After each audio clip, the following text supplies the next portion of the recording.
আজকে আরএসএস বিজেপির ঘোষিত অবস্থান হচ্ছে তাদের জন্মলগ্ন থেকেই যে নাকি গরু কিছু মানুষের মাতা। গরু যদি মাতা হয়ে থাকে তাহলে গোয়াল ঘরে গরুর জায়গা কেন? নিজে তাকে এসিতে খাটে একেবারে সুসজ্জিত বিছানায়, আর গরু গোয়াল ঘরে থাকবে মাকে। যে পশু কোরবানি এটা একটা রূপক, এই যে পশুই দিতে হবে এমন বিষয় নয়, এবং গরু বা মোষ দিতে হবে। সেখানে ছাগলও দেওয়া যেতে পারে, দুম্বা দেওয়া যেতে পারে, ভেড়া দেওয়া যেতে পারে, উট দেওয়া যেতে পারে। তবে অবশ্যই আমি মনে করি পশুর রক্ত, পশুর কোরবানি বলি এক প্রকাশ্য জায়গায় না হওয়া দরকার। পশুর হাড়, চামড়া কোনো কিছুই এমন জায়গায় ফেলা যাতে কোনো মানুষের অসুবিধা না হয়। এই বিজেপি নামক যে দল কেন্দ্রে ক্ষমতায় রয়েছে, তাদের সবচেয়ে বেশি এই টাকা বা চাঁদা দেয় এই সমস্ত বিফ এক্সপোর্টারগুলো। ফলে সেই মহিষ বা গরুগুলো কি তাহলে ওই সমস্ত মারোয়ারি কোম্পানিগুলোর কাছে কম দামে তারা বিক্রি করতে বাধ্য হবে? সাম্প্রদায়িক সুশ্রী, সাম্প্রদায়িক ইস্যুগুলোকে সামনে দিয়ে আসলে ক্ষমতা দখল বা ক্ষমতায় টিকে থাকার একটা ছলা বা কৌশল বরাবরই এরা চালিয়ে যাচ্ছে।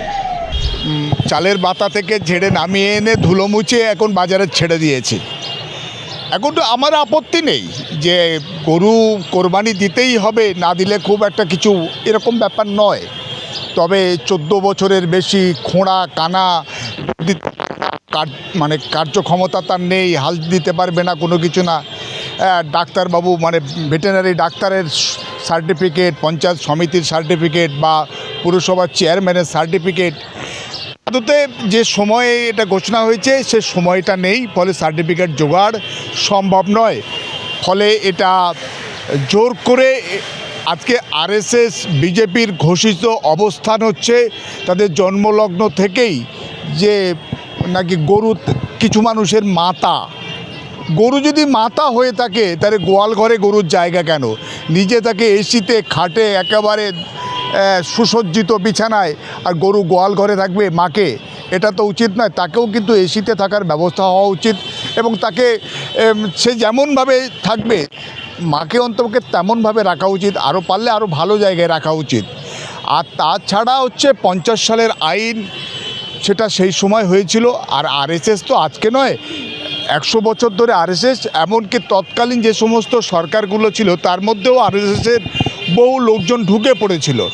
তাছাড়া একটা আইন 50 সালে তৈরি হয়েছে, আজকের হচ্ছে 1950, আজকের হচ্ছে 2026, 76 বছর পেরিয়ে গেছে। গঙ্গা দিয়ে অনেক জল গড়িয়ে গেছে। ফলে আমার বোধ হয় সেই আইনটা পরিবর্তিত হওয়া দরকার। আর যদি পরিবর্তন করবে কারা? যারা ক্ষমতায় আছে, ক্ষমতার মসনদ যারা দখল করেছে, যেভাবেই হোক তারাই সেটা করবে। আর যদি না করে তাহলে আমরা যারা মানে প্রজা, আমরা যারা সাধারণ নাগরিক, আমরা সেই রাজার আইন, রাজার নির্দেশ, রাজার হুকুম আমাদেরকে তো মেনে চলতেই হবে। না হলে কিন্তু মানে রাজার পক্ষ থেকে সেখানে কিন্তু আমাদের বিড়ম্বনায় বা বিপদে পড়তে হবে। তাই আমাদের সেই রাজ আজ্ঞা পালন আমাদেরকে করতে হবে। আইনে একটা কথা বলা হয়েছে যে পাবলিক প্লেসে গরু বা পশু হত্যা জবাই করা যাবে না। আপনারা কি পাবলিক প্লেসে করে থাকেন? অনেকে না, এটা কখনোই সেটা হয়ও না। পাবলিক প্লেসে রাস্তার উপরে দাঁড়িয়ে বা প্রকাশ্য জায়গায় দাঁড়িয়ে কেউ পশু জবেও করে না বা কোরবানি দেয় না। হ্যাঁ, বলি টলি হয় বহু লোকে, কিন্তু আমার দেখেছি যে একটা ঘেরা জায়গার মধ্যে একটা নির্দিষ্ট জায়গাতেই সেখানে কিন্তু পশু কোরবানির হয় এবং দেয়া হয় সেখানে। আর এই পশু কোরবানির যেটা নিয়ম আছে, বিশেষ করে ইসলাম ধর্মে, যে পশু কোরবানি এটা একটা রূপক, এই যে পশুই দিতে হবে এমন বিষয় নয়, এবং গরু বা মোষ দিতে হবে। সেখানে ছাগলও দেওয়া যেতে পারে, দুম্বা দেওয়া যেতে পারে, ভেড়া দেওয়া যেতে পারে, উট দেওয়া যেতে পারে। আর উটের ক্ষেত্রে নিষেধাজ্ঞা আছে, লুপ্তপ্রায় প্রাণী, ওটা দেওয়া যাবে না। দিলেই নাকি আবার পুলিশ এসে একেবারে বামাল শুদ্ধ সব কিছু তুলে নিয়ে চলে যাবে। লাখ টাকা দিয়ে উট কিনলেন, সেটা আবার পুলিশ নিয়ে চলে গেল, আপনার লাখ টাকাও গেল, আবার কেসও খেলেন। ফলে সেটার দরকার নেই। এখন বাবুরা কি চায় সেটাই হচ্ছে বড় কথা। তবে অবশ্যই আমি মনে করি পশুর রক্ত, পশুর কোরবানি বলি এক প্রকাশ্য জায়গায় না হওয়া দরকার। পশুর হাড়, চামড়া কোনো কিছুই এমন জায়গায় ফেলা যাতে কোনো মানুষের অসুবিধা না হয়, সেটা দেখা দরকার। এবং অনেক মানুষ হয়তো এই রক্ত বলির দৃশ্য বা কোরবানির দৃশ্য তারা হয়তো নিতে পারে না, দেখতে পারে না। অবশ্যই মানে ঘেরা জায়গায়, একটা নির্দিষ্ট জায়গায় যেখানে মানুষের সাধারণভাবে দৃষ্টিগোচর না হয়, সেরকম জায়গায় হয় এবং হওয়া উচিত বলে আমি মনে করি। দেওয়ার ক্ষেত্রে আপনারা বিশেষ করে এই গরুকেই কেন বেছে নেন বিশেষ করে বেশিরভাগ? না আসলে ব্যাপারটা হচ্ছে গরুটা হচ্ছে সহজলভ্য। আমরা হচ্ছে সেই ভারতবর্ষ পৃথিবীর মধ্যে ব্রাজিলের পরে সবচেয়ে বেশি বোধহয় গরু উৎপাদন হয় আমাদের ভারতবর্ষে, ফলে সেটা গরু সহজলভ্য। এবং আজকে আপনি বলুন তো দেখি, পৃথিবীর মধ্যে দ্বিতীয় বৃহত্তম হচ্ছে বিফ এক্সপোর্টার হচ্ছে ভারতবর্ষ, ব্রাজিলের পরেই। ফলে সেখানে কিন্তু আজকের আল আরাবিয়া কোম্পানি বা আপনার আল কবির বিফ এক্সপোর্টার ইত্যাদি ইত্যাদি যারা আছে, তারা কিন্তু সব নামগুলো শুনে মনে হবে মুসলিম মালিক, এরা কিন্তু কেউ মুসলিম মালিক নয়। এবং সব বেশিরভাগই মারোয়ারি তারা মালিক, এবং তারা ভারতবর্ষের গরুগুলোকে নিয়ে তারা বা মহিষগুলোকে তারা কেটে সেগুলো রপ্তানি করে পৃথিবীর বিভিন্ন উন্নত দেশে। আর্জেন্টিনা পৃথিবীর মধ্যে সবচেয়ে বেশি গরু খায়, মাথা পিছু সেখানে 55 কিলো করে গরু খাওয়ায় বছরে। হ্যাঁ, এবং তারপরে দেখলাম লাতিন আমেরিকার দেশগুলো প্রচুর গরুর মাংস খায়, আমেরিকা যুক্তরাষ্ট্রেও প্রচুর, মানে মাথা পিছু ক্ষেত্রে আর্জেন্টিনা প্রথম হলেও সবচেয়ে বেশি গরু খায় কিন্তু আমেরিকার মানুষজন। হ্যাঁ, ফলে সেখানে এই ভারতীয় কোম্পানিগুলি, মারোয়ারি কোম্পানিগুলি, তারা কিন্তু এই গরুগুলো আজকে কেটে বা মহিষগুলো কেটে তারা রপ্তানি করছে। ফলে সেখানে কিন্তু তারাই আবার ঘুরপথে এই বিজেপি নামক যে দল কেন্দ্রে ক্ষমতায় রয়েছে, তাদের সবচেয়ে বেশি এই টাকা বা চাঁদা দেয় এই সমস্ত বিফ এক্সপোর্টারগুলো। এখন এমনও কি হতে পারে না যে ব্যাপারটা হচ্ছে আজকে যে সাধারণ চাষি, এবং চাষিরা অবশ্যই বেশিরভাগ ক্ষেত্রে যেহেতু 100-র মধ্যে 70 জন আমাদের সংখ্যাগুরু মানুষজন আছে, ফলে গরু পোষার ক্ষেত্রে বা গরু পালনের ক্ষেত্রে বা গরু ব্যবসার ক্ষেত্রে তারাও 70 বা 75 বা অনেক ক্ষেত্রে 80 ভাগ বা 90 ভাগ হবে বলে আমার মনে হয়। এবং ফলে তারা আজকের বেকায়দায় পড়বে, কারণ আজকের মুসলিমদের কোরবানির সময় তাদের যে একটা বড় ব্যবসা হয়, সারা বছরের তারা তাকিয়ে থাকে এই সময় তারা সারা বছর যে গরুগুলো পালন করেছে, মহিষগুলো পালন করেছে, তারা বিক্রি করবেন এবং সেখান থেকে একটা ভালো লাভ পাবেন, যা নিয়ে সারা বছর তারা মানে সেই লাভের অংশ দিয়ে তারা সংসার প্রতিপালন করবে। কিন্তু এখন যদি এই প্রায় লক্ষ লক্ষ গরু বা মহিষ বা ছাগল তো এত পাওয়া যাবে না, ফলে সেটা সম্ভব নয়। ফলে সেই মহিষ বা গরুগুলো কি তাহলে ওই সমস্ত মারোয়ারি কোম্পানিগুলোর কাছে কম দামে তারা বিক্রি করতে বাধ্য হবে, এবং তারা ঘুরপথে আবার এই বিজেপিকে চাঁদা দেবে যে তোমরা আমাদের এই ব্যবস্থা করে দিয়েছো, অর্থাৎ আমরা সস্তায় গরু বা মহিষ পেয়েছি আর মুসলিমদের আজ কোরবানি দিতে হয়নি, ফলে আমরা তোমরাকে ঘুরপথে একটা বড় চাঁদা দিলাম। এই হচ্ছে ব্যবসা, সবটাই ব্যবসা হচ্ছে। সমস্ত পুঁজিপতি বড় বড় ব্যবসায়ীদের স্বার্থেই সমস্ত নীতি নির্ধারণ হয়। বেশিরভাগ রাজনৈতিক বা বিভিন্ন সরকারগুলো, কেন্দ্র বা রাজ্যের সরকারগুলো এই পথেই চলছে, ব্যবসায়ীদের স্বার্থে।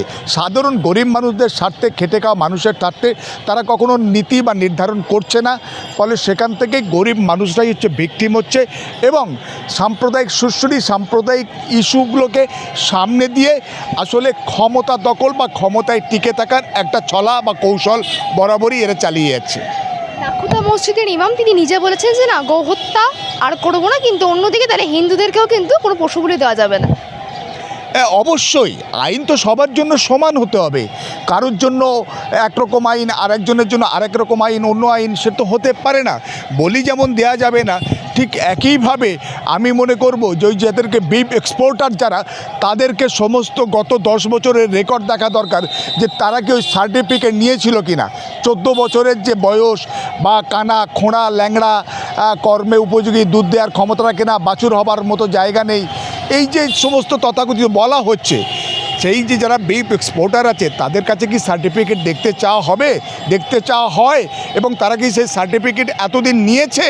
আইনটা তো আজকের নয়, আইনটা তো সারা দেশের বিভিন্ন রাজ্যে আজকের বহুদিন ধরে কোনো কোরবানির বা পশু বলির সেখানে ব্যবস্থা নেই। ফলে সেখানে যারা বিফ এক্সপোর্টাররা রয়েছে তারাও কি সেই সার্টিফিকেট নেয়? ফলে সামগ্রিকভাবে এটা এই যারা আজকের ক্ষমতা এসছে আরএসএস এবং তাদের রাজনৈতিক শাখা বিজেপি, ফলে তাদের ঘোষিত অবস্থান যে মুসলিমদের পশু বলি, আর তাছাড়া পশু বলি কেউ বলছে গোমাতা, কেউ বলছে ইত্যাদি ইত্যাদি। কিন্তু আমি যতদূর আমার পড়াশোনা, আমার জানা মতে, বা আমি বিভিন্ন পণ্ডিত, হিন্দু ধর্মের পণ্ডিত, তাদের মুখ থেকে শুনেছি যে হিন্দুদের বেদ উপনিষদ থেকে আরম্ভ করে এমনকি রামায়ণে কোথাও গোহত্যা নিষেধের কথা বলা হয়নি, এবং রামায়ণ থেকে আরম্ভ করে মহাভারত থেকে আরম্ভ করে বেদ পুরাণে এই যে গো কোরবানি বা গো বলি বা গরু খাওয়ার, মোষ খাওয়ার ব্যাপক প্রথা এবং রীতি প্রচলিত ছিল। ফলে সেখানে কোথা থেকে কারা করলো এই যে গরু কোরবানি দিয়ে যাবে না, গরু মাতা, এটা আমার অন্তকে বোধগম্য নেই। এবং যারা আজকের বলছে তারাও কোনো প্রমাণ দিতে পারবে না যে আমাদের ধর্মগ্রন্থের এই জায়গায় বলেছে।